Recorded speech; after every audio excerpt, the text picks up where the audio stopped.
This video blog review is for Jessica, who runs an interesting blog called I Give You Get Giveaways, and this is where you can find coupons, contests, and giveaways. And so let's go over to the blog and see what it looks like. So here we are at Jessica's blog. It's called I Give You Get Giveaways, and the blog URL is similarly named igiveYouGetGiveaways.com, which is a nice touch, a very catchy domain name, and easy to remember. Next, looking at the blog header, I believe that more can be done to make it nicer. What Jessica could do is to replace the simple text header with a logo of some sort. The favicon that I see in the address bar actually looks much nicer than the header graphic right now. And to the right of the header, there's also this Twitter status updates, and you have to be careful about how you're using this kind of status updates on your blog. If it's too obvious and distracting, you could have visitors who come to the blog, see the status update, and just leave the blog straight away because they follow another link where you are tweeting about. So be careful about how you use this, and try not to use it at all if you can help it. Next is there's a category navigation bar right on top, which makes it so much easier for visitors to find what that would be interesting to them. The graphics also help a bit more to make the blog more lively. It's just below the category navigation bar. Next, we go on to the sidebar. We have a small about us text widget where there's a simple summary of what this blog is about. In fact, Jessica might even want to create an about us page where more information can be written there, so those who are interested can find out more about this blog, or who you are and why, what this blog is all about. Next is another widget. It's actually a tab widget where you can tab through categories, comments, or recent posts. Now, I do notice that the categories are not being used properly, because for uh, every blog post, they should only come under one category.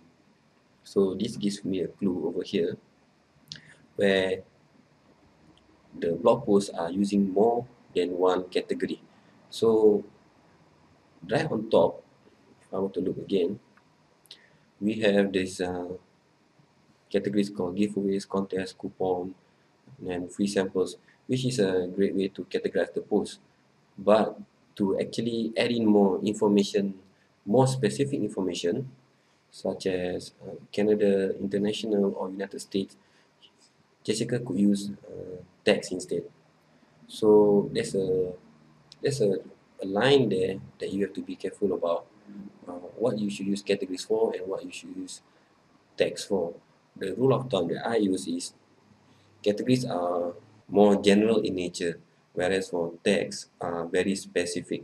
Using the example over here, maybe one blog post could be categorized under contest, and then you can tag it as international or United States or beauty or apparel. These are the kind of text that you would use to further describe what the blog post is about.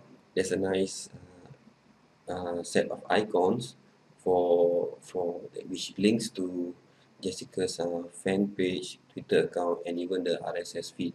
Okay, here's a tip I have for Jessica. I checked out the Facebook fan page, and it seems that Jessica already have over 25 fans. What you want to do is to quickly grab a username for that fan page. So go into Facebook and go and search for username, and then it will give you some instruction on how to get a username for your Facebook fan page. Because right now, if you were to look at the fan page URL, it looks very ugly, very long, and very hard to remember. So there's also a contest ending soon widget, which could help in getting more people to view the different pages, and also an opt-in form. Now, I don't know how many times I've mentioned in the other blog reviews, if you have an opt-in form, put it right on top of the sidebar so that it will be very obvious, and do give some thought about the design and make it look attractive so that you get these people subscribing to your mailing list. And you need to get the word out about anything related to your blog. Having that mailing list will be very useful to you. So take note again, please design your opt-in form nicely and put it right on top of the sidebar.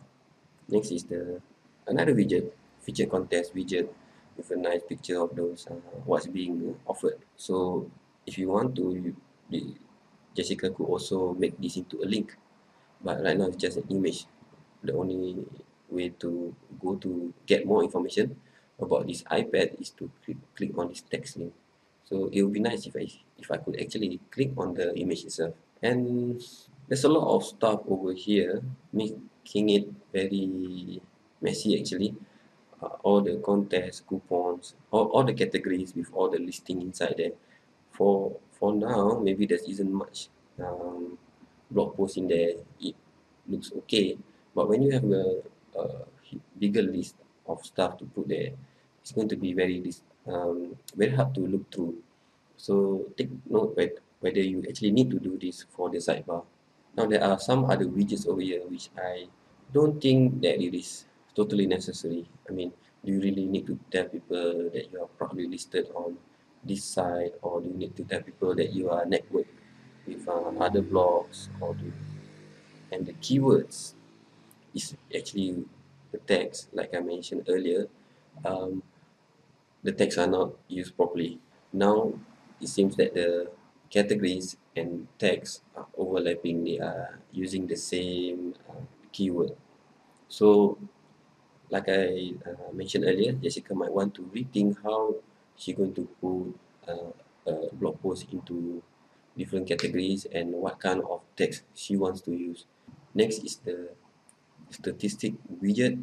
Do you really need to tell your visitor what kind of stat you have?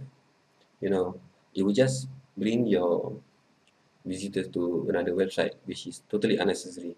So you don't need to tell anyone about your statistics. You know, you can view it from your end. You know, so you don't need to tell anyone about it. It's just taking up space right now in your sidebar. So for the footer, now the popular post could have been in the sidebar instead. Okay, because it shows what's actually popular in the on the blog. Actually, you might want to move this popular post into the sidebar and put some other maybe less important stuff here instead. And there's already subscribe to updates, like we have the social icon here, right? So you are just repeating it over here at the footer. So you might want to use it for something else instead. And the search form is right below. My suggestion is to actually put it on top also, just like the opt-in form. Now another thing that Jessica should take note of is the footer, where I see this link to other websites. This one looks fine. I mean, this is where Jessica got the WordPress theme from, but designed by file search. It seems that whoever that created this theme wants the word file search as the anchor text and to go to this link. At the same time, there is also these other things like articles, news, and search. I've mentioned it before in another blog review also. And make sure these links are the kind of links that you are okay with. I wouldn't say that every of those links are bad links. Just think about whether you are willing to give um, traffic away to this kind of link, but the search engine are looking at it and indexing it. So be careful of where you're linking to. It's a nice theme actually, and the color scheme is nice, the kind of blue and gray. This is an interesting blog, and I hope Jessica can implement some of the changes I recommended over here, and especially take note of how she is going to redo the categories and tags, and also those links in the footer.